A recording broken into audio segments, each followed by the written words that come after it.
Hey guys, today it is Zephys time. I know it's one of the characters who has to be bought, but nonetheless Zephys is quite strong in the current meta. As you will see in this video, we are going to kill a bunch of people, and this is because of Zephys' awesome mobility and his skills. All minions have been deployed. We're going for blue buff and we are adjusting sound here. As you can see, I'm always going with my one right now. I had a discussion here on my channel with users giving me some advice, and I just realized that I was using Zephys a little bit wrong, which means you should always stay when you use your 2, you should level your 1 at first and things like that. So don't worry about it, everything is alright, just go with your 1 at first, and if you use your 2, just stand here. So I'm just doing my normal jungle rotation. Pretty nice clear time with him as soon as you get your 2. And everything should be alright by now. So we have a lot of pressure in the middle lane. You can see that our Darcy was killed quite early on. I don't know what happened. Like, Darcy is one of the characters who has like the best clearing time ever in the game because his abilities are just so strong. But nonetheless, he got killed, and yeah, that was a double attempt of Fennec and the Maganga. So yeah, it's not a bad start. I mean, it's just 1 death. The enemy got 1 kill, so we are not too worried about it. At least I wasn't, and I just keep continuing my thing because the thing that you need first is your ult. Like, usually I try to do my jungle rotation as best as I can. I try to get the first item as well as some boots, and then afterwards I'm going in. There is no kind of sorted thing that you need to do. Like, every single time I would have an opportunity to get someone, kill someone, I would stop my jungle rotation if I'm nearby. It's like not a fixed thing that you need to be level 4 before you start to gank and stuff like that, but it helps a lot. So don't be too worried about it, but you have to be flexible in the game. So here's the second kill for me. And that's an advice for you guys if you're newer to the game.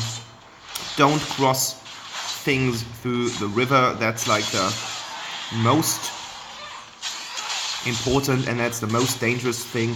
And I don't know what they did there. They tried to contest the Abyssal Dragon, but that went pretty bad and resulted in a double kill for me, and I'm leading the game with a 4-0-1.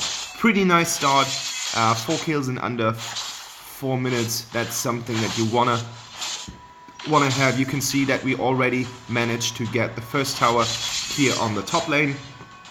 Bottom looks quite nice. If you can check the tower damage, you can see that there is health missing at that tower, so that's nice as well. 5-0 lead, and as soon as I have continued my stuff and I have kind of done what I needed to do on top lane, I go straight back to the jungle rotation to get some stacks for my jungle item, and that's how I roll. That's how I play my game. Every time I have kind of executed my job, I'm going back to get some money, get some farm, because you want to be ahead as a jungler. I know that it's different in League of Legends right now. Like, I've played a couple of league rounds with a friend of mine lately, and I was a little bit confused because the jungler is always on the same level, if not lower than the other guys, and I was like, why is that like that? Like, that's really, really strange. So you can see that our Darcy is having a hard time here, but missed that, but doesn't really matter. There we go. There we go. That's another dead Maganga, and I think a 5-0, that's pretty decent. That's something that you can work with. I'm checking the enemy jungle, looking if I can steal something, because that's some kind of, it's not like a super advanced technique, but every single time you get something from the enemy jungle, mathematics tells you that they won't get it. Like if you're gonna steal it, they won't have it, and that's going to set them back, and that's something that you want to achieve. Like as soon as you can get someone into that position where he will fail to get some farm, that's always a good scenario. We get Fennec here, but the problem is that Darcy lets himself defeat on the way to get Fennec. Like Fennec is pretty strong these days. Like he has got some kind of tweak and a really nice buff. And I'm tower diving here because why not? Like, I mean, yeah, that was risky, but that was ace. On the other hand, like I did not think that I could use it, I could do it. But this is going to be another tower because Maganga is going to be camping that tower, and that's gonna be something that you will struggle with because Maganga is just dishing out a lot of damage. That is what Maganga can do, and I'm trying to fight here the... Oh no. That wasn't calculated. Like I thought that my passive would basically get me into this position where I can definitely fight him and win against him. But unfortunately his scaling is better than mine, so your passive is not as strong as I forgot his name. I forgot the name of the fishman. Kilgroth. Kilgroth's lifesteal abilities are better than your scaling because you get with your passive, the lower your health, the better your armor. This is something that you can use, that you can take into account if you're fighting people, because what's going to happen is that people are always thinking that they can kill you because you will be lower, but the problem is you are scaling, and the scaling helps you a lot. Look at that. So right now, same situation. I've got 4 stacks on me from the Maganga, and I need to get out because otherwise this is just going to be something that is gonna kill me. I'm getting onto that Fennec because Fennec is way more dangerous in the backline than the Kilgroth, and now we have a solid attempt from our team. And this was one of the moments where I felt really bravely and I felt really proud of myself because I just managed to get out alive. And I learned the lesson from the last time I fought Kilgroth because it was the same situation, and he was even he had even more health than I did. So I decided to step back, get back to my team, and start fighting over again. And now I'm getting back into the rotation of the jungle. I saw that I just have 17 stacks. I used that mana pack and health pack because no one else is gonna use it. My team is still fighting up on top lane. Ooh, that's a really bad fight. Like 5 enemies. And I'm not helping here because it's useless. Like the only thing that's gonna happen is that I will be killed as well. Darcy is way too out in the open. That's yeah, that was a suicide mission, and he deserved to die here because that is not something that you can survive. Like Nekroth could do it. Someone else who's mobile can do it. But the only thing that Darcy has in terms of mobility is basically some sort of stuff that he is using via his spell. That was really lucky. I can tell that could have been working out way differently. I was lucky that my team got here. Now I missed my one. I was lucky that my team got here because that could have been a complete death for me. I mean, there's just death and not death, and complete death. It doesn't make any sense, but I said it, so whatever. The problem here was that I was pretty low, and I made a huge invest on getting that Maganga because I wanted him dead. But the Fennec spell, if Fennec hits you with his wand, you can see some stacks. I think they look like little runes or masks or something. And every time Fennec hits you, you will get, I think, additional damage.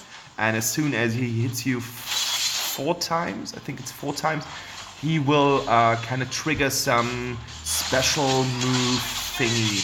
And that special move thingy is that he's gonna cause you massive damage, and that's something that you should always... Here you can see them. But it doesn't matter.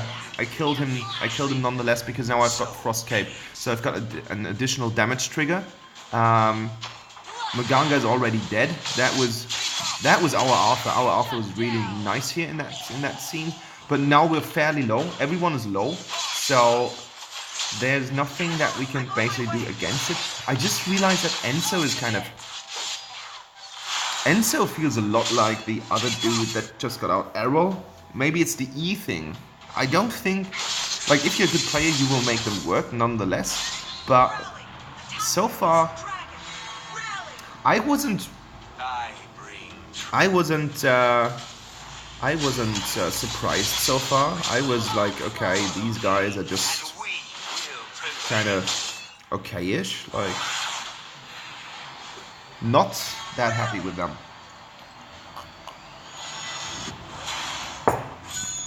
So right now I've got some armor, I've got some damage items. Now I'm going with Rankbreaker to invest into my damage scaling, and the next will be the Medallion of Troy, just to have something against Maganga's burst and stuff like that. But look at that, like that's so easy. They make it so easy. Bloodbath. Now Arthur gets in. The cool thing is, if you're playing Zephys, you will be like a second frontliner. Usually with the other assassins, you've got the problem that you can't really go in. And I'm dying here. That was calculated. I wanted my team to get that tower, and now they have to go back to get the tower wave. Like, that was completely something that I was taken into account, because that was important. That was an important kill. And now my team does the wrong thing. Darcy's farming instead of getting something like the waves to that stupid tower. So my call wasn't great. Like, eventually I should have called them to attack the tower, but I thought that this kind of gaming understanding was there even within gold, but it isn't. So my team is not getting the middle tower. I've completely let myself kill for nothing, but it doesn't really matter, because we're still on a good course here. Like, me with 11-12, that's something that you can actually make it work. I've got enough kills to carry the team. And as I said before, the great thing with Zephys is, because of his abilities, because of his mobility, and because of his passive, he is able to kind of open up a fight while not dying. You can't do that with Gwillem. You can't do that with Zil. You can't do it with Zephys. With Xanis, I'm Zephys. So these are the combinations. Like, you can do it with Butterfly. Butterfly feels more like a warrior slash tank than and that was good. That arrow was good. That positioning was bad, and now I need to get out, because I can't. Like, yes, I can carry that shit, but not against 3 players, and not with a Maganga constantly putting stuff on me. And unfortunately, I wasn't able to get that Fennec, because that would have been way better. And it just seemed that I decided that I need more tankiness, because I'm not fully built yet, and I need another 700. No, 1,700. That is like the most wasted dragon of this year. I don't know why he put it here. Might be that his counter was kind of low. That he had to put it here, because otherwise I can't explain why you would use that. The wave wasn't pushed. There was an enemy. Fennec is ranged base, so that was like the complete nonsense filled into one single action. And as you can see, I can make good work of my abilities. I get in here, get another kill. I have the stacks on me, doesn't matter. There is a dead Fennec, and that's a dead Enzo. And if he would not have hooked me, I could have been able to dash into him with my 1. So that is my 14-4 kill lead here. I mean, I made at least, not exactly, but around 1/2 of the kills in this entire team. And I was participating in 11-1, so 25 kills, Zephys involved. That is a really nice result out of this battle. Now we get the first tower, and I don't know why we. Yeah, okay, there were enemies there were enemies respawning, so of course you're not going in with 2 people, especially if the whole enemy team respawns. That's not something that you want to have in your face, not if you're low especially. And I don't think that Violet has many kills. I mean, with the combination with Arthur could shield her, that would work quite nicely. But what you can see right now, and that's something which is really risky and that's really stupid of the enemy team, they are behind. They basically lost the first tower, which is the most important one, and it's the one in the middle. So that's like the shortest lane. They lost it, and what they did, they split. They split their whole team. Maganga, Enzo were up there.